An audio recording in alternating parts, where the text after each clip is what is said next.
Bismillahirrahmanirrahim. Dear students of class first year, today we are going to discuss another topic of chapter number 9, that is called rate law.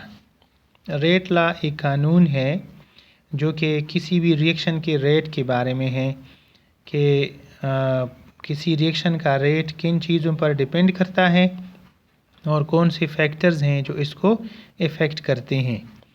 तो इसका definition कुछ हम यूँ लिख सकते हैं कि the rate of a chemical reaction is directly proportional to the molar concentration of reactants raise to the power the value of which is determined experimentally. इसका मतलब ये है कि rate is directly proportional to the molar concentration of reactants, number 1। Number 2, in the reactant molar concentration is raise to the power, यानी इसका power होता है the value of which is determined experimentally. इस पावर की जो value है वो एक एक्सपेरिमेंटली डिटरमाइंड क्वांटिटी होती है या वैल्यू होती है। ये हम बैलेंस केमिकल इक्वेशन से नहीं ले सकते।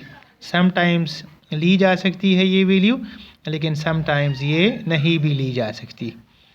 तो लेट्स सपोज कि we have a reactant A that is converting into products.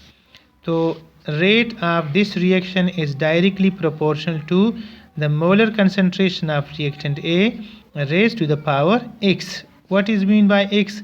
X is the power that is determined experimentally. ये वो पावर है जिसको हम एक्सपेरिमेंटली डिटरमाइन करेंगे या एक्सपेरिमेंटली डिटरमाइन किया जाता है। इस रेट इक्वेशन को हम प्रोपोर्शनलिटी साइन रिमूव करके इक्वलिटी साइन लगाते हैं तो it becomes the rate is equal to k into concentration of A raise to the power x. This is equation number 1 and this is called the rate equation. इसको कहते हैं rate equation.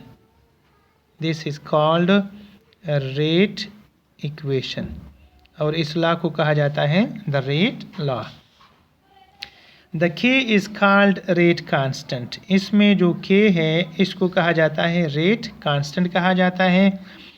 अच्छा, अब rate constant को हम define करेंगे तो definition of rate constant क्या है, कैसे हम इसको डिफ़ाइन कर सकते हैं। तो वो ये है कि लेट सपोज हम जो मोलर कंसंट्रेशन ऑफ रिएक्टेंट लेते हैं वो 1 मोल लेते हैं, यानी हमारे पास अगर एक रिएक्टेंट हो या एक से ज़्यादा रिएक्टेंट्स हो उनकी मोलर कंसंट्रेशंस हम 1 मोल ईच लेंगे। तो इसके हिसाब से the rate is equal to K into A power X.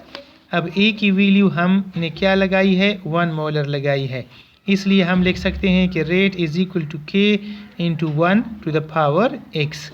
अब 1 का पावर एक्स हो तो ये इक्वल टू 1 होता है, क्योंकि 1 का जितना भी पावर लिया जाए उसका आंसर 1 ही आता है।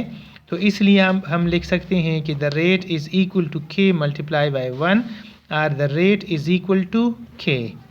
इस इक्वेशन नंबर 2 से हम अब डिफ़ाइन कर सकते हैं रेट कांस्टेंट को। वो किस तरह से डिफ़ाइन कर सकते हैं कि rate constant is the rate of a reaction, यानी rate constant is equal to the rate of a reaction when the concentration of reactants is taken unity 1 molar. यानी जब हम कंसंट्रेशन ऑफ रिएक्टेंट्स 1 मोलर लेंगे तो उस वक़्त जितना भी रेट निकलेगा वो उसके रेट कांस्टेंट के बराबर होगा। इसमें कंडीशन ये है कि हमारे रिएक्टेंट्स का कंसंट्रेशन 1 मोलर ईच लिया जाएगा और ये हर एक्सपेरिमेंट में हम इसको 1 मोलर ही लिया करते हैं। नेक्स्ट है यूनिट्स ऑफ के। अब इस रेट कांस्टेंट का यूनिट क्या होगा, तो मैं आपको बताऊं कि the rate constant unit depends upon the nature of reaction. Nature of reaction से मुराद है कि जैसे एक रिएक्शन है उसमें एक रिएक्टेंट है, दूसरा एक रिएक्शन है जिसमें 2 रिएक्टेंट्स हैं, किसी में 3 रिएक्टेंट्स हैं। तो अगर इन तमाम रिएक्टेंट्स के साथ रेट का ताल्लुक़ हो तो फिर डिफरेंट काइंड ऑफ रिएक्शंस के लिए रेट कांस्टेंट की यूनिट्स भी डिफरेंट हुआ करते हैं। अब सपोज़ कर लें कि किसी रिएक्शन का रेट जो है वो सिर्फ एक रिएक्टेंट के ऊपर डिपेंड करता है। जब एक रिएक्टेंट के ऊपर डिपेंड करेगा तो अब हम उसके लिए लिख सकते हैं rate is equal to K into A power x. जब फ़र्ज़ करो ये एक ही रिएक्टेंट पर डिपेंड करता है तो इस ए का पावर 1 लिया जाएगा। सो इसको रीअरेंज करेंगे तो the K will become equal to rate of reaction divided by A power X. अब ए का पावर चूँकि हम 1 ले रहे हैं, लिहाजा हमें पता है कि रेट की जो यूनिट्स हैं वो है मोल पर डीएम क्यूब पर सेकेंड, जबकि कंसंट्रेशन का जो यूनिट है वो है मोल पर डीएम क्यूब। तो मोल पर डीएम क्यूब के साथ कैंसिल हो जाएंगे और बाकी रह जाएगा पर सेकेंड। तो ऐसी रिएक्शन के लिए कि जहाँ पर सिर्फ एक रिएक्टेंट इन्वॉल्व होता है और उसका भी पावर 1 हो, यानी x की वैल्यू अगर 1 के बराबर हो जाए, तो फिर इस रेट कांस्टेंट की जो यूनिट्स हैं वो बराबर हैं पर सेकंड के हिसाब से। मैं आपको एक और रिएक्शन करा लेता हूँ कि फॉर एग्ज़ाम्पल ऐसा है, हमारे पास एक रिएक्शन है जिसमें 2A है और इट कन्वर्ट्स इनटू प्रोडक्ट्स। तो ऐसा करने के लिए अब इसका जो रेट होगा वो बराबर होगा के इंटू ए का पावर 2 और के की वैल्यू बराबर हो जाएगी रेट डिवाइडेड बाय ए का पावर 2। अब हम इसमें वैल्यूज़ पुट करते हैं या यूनिट्स पुट करते हैं तो रेट का जो यूनिट है वो है मोल पर डेसीमीटर क्यूब पर सेकेंड, ये इसकी वैल्यू है, यूनिट है।